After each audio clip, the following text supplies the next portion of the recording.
Hi, today we'll discuss session storage. So, unlike the local storage where the key value pairs were stored permanently on the device, the session storage data is available as long as you have the session. So, suppose you log into an application, you get a token or a session, right? The same token is used to go across multiple pages. So as long as you have the session or the token with you, you will be able to retain the key value pairs in the session storage. The moment you close the application, the web browser window, the session storage will be lost. So this is basically used in multi-page form or shopping cart kind of information.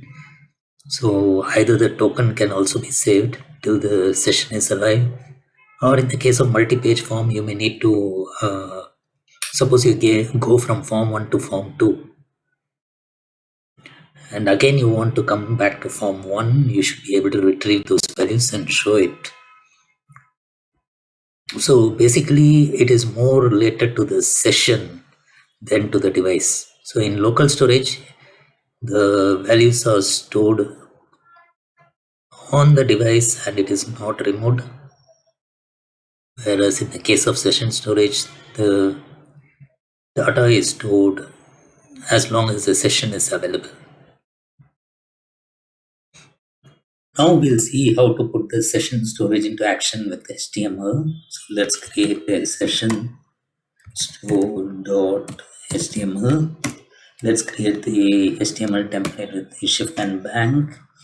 And then we have the session storage demo. Okay, in the script.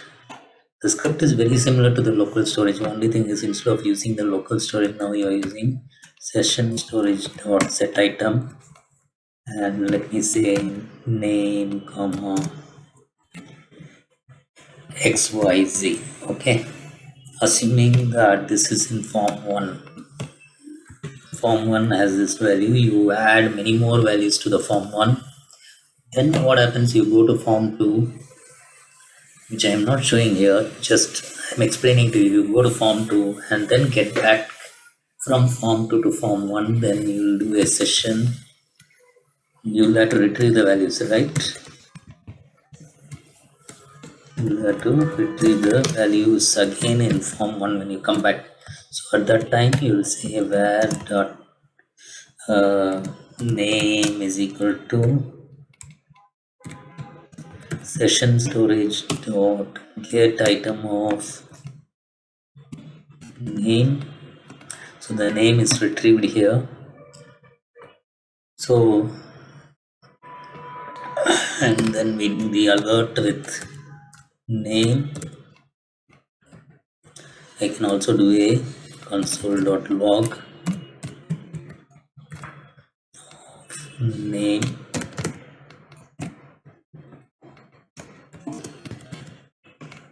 Okay, so that's how it can be retrieved. So the use case we have taken is form 1, you have entered the values. You go to form 2, come back again to form 1.